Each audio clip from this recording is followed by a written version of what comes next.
up, everybody? This is Bailey Maloney, and today I am back with another figure review. Today we will be looking at the Jakks Pacific Vector the Crocodile figure. Isn't he just amazing? Before we get into the figure itself, let's look at the accessory. Now, this is a super ring. Apparently this is from, Jakks Pacific released this accessory with one of the Shadow the Hedgehog figures, so yeah, it's basically a super ring with the 10 symbol on it. Pretty good. Enough said. Now let's get on to the main attraction, Vector the Crocodile. Holy Toledo. I was super excited when this guy was announced by Jakks Pacific. I was like, oh my gosh, I have so got to have him. And sure enough, I finally did.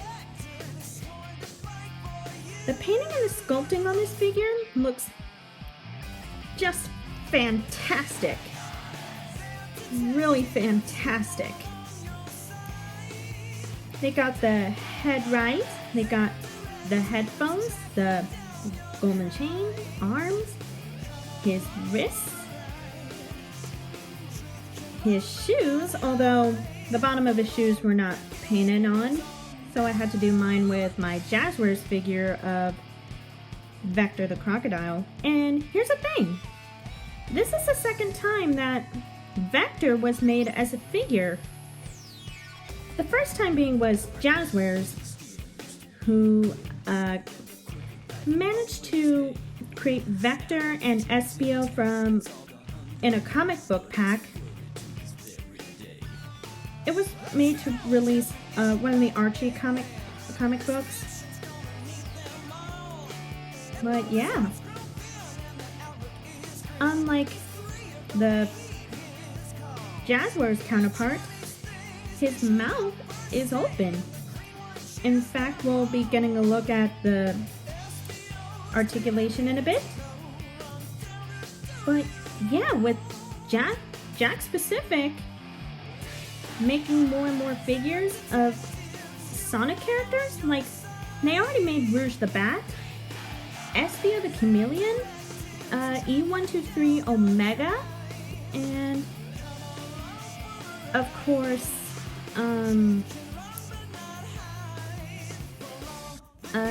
they made another figure, I just can't get it. Oh yeah, they also released Silver the Hedgehog. Apparently Silver was made for a Jazzwares figure line, whereas Jazzwares was the first time Silver, Vector, and Espio were made into figures. Second time was Jakks Pacific. Silver would have been... Now this would have been Silver's third time to be made as a figure, but well, it was going to be released by Tomy, but Tomy lost the license to create Sonic figures, which is unfortunate, but yep, life is like that sometimes. But that's not about Silver, it's about Vector. Speaking of which, oh, I almost forgot to mention, his tail is sculpted in, Vector's tail is sculpted more to the side, and to be honest, I'm perfectly fine with that. I see no problem with it. But yeah, for the most part, the painting and sculpting are pretty nicely done, although there is a little bit of a smudge on Vector's lower jaw, as you can see. But I'm not complaining about that. It's alright. So now, with the painting and sculpting out of the way, time we go over to articulation. And as always, starting from the head down. So now, Vector's head can move left, and it can move right, and it could do a 360. Okay, never mind. That's weird. Don't do that. His arms go in and out, forward and back, bend at the elbow, swivel on the wrist. Now this is quite similar to Espio's wrists. Rather than just have the glove cuff also be articulated, the wrist is articulated as well. Does he have a waist swivel? No, he does not, sadly. His legs go out about that far, back about that far, because the tail got in the way. But this leg can go back about that far.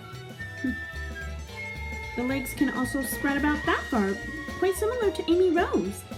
Does he have any knee articulation? No, sadly no. But his ankles can be swiveled. Swivel left and right and pivot up and down. In fact, he has one more extra. He has an extra articulation point because his tail can actually rotate. That's pretty cool. You want to know what the most cool part about it? Vector's mouth is also articulated. That is so freaking cool. With that, you can make Vector talk. Find the computer room. Oh my gosh. Yeah, sorry, that was my bad impression of Vector the Crocodile. I'm sure either Carter Cathcart and Keith Silverstein could actually do a better job than I could. Just saying. But yeah, I am really happy that I got Vector. I finally got him. He was released September, and yeah, I finally got him. And from what I'm hearing with Jakks Pacific, we'll be releasing Big the Cat and Chaos Zero by later this month or next month. I really can't wait to see what else Jakks Pacific has to offer in the for their Sonic figures. In fact, I heard that they will actually be releasing the last member for the Chaotix. That's right, they will be releasing Charmy Bee for the beginning of next year, 2023.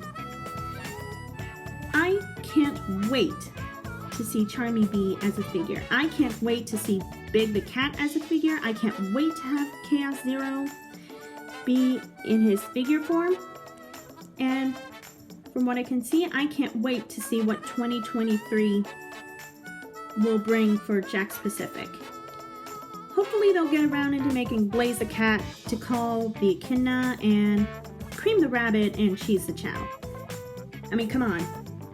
Team Chaotix is near completion. Even Team Rose is near to completion.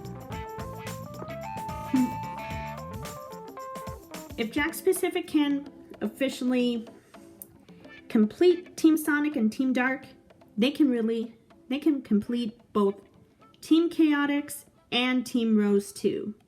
They can certainly do that. They're on the roll. Let's hope they can keep it up. So, with all that out of the way, let's do some size comparisons.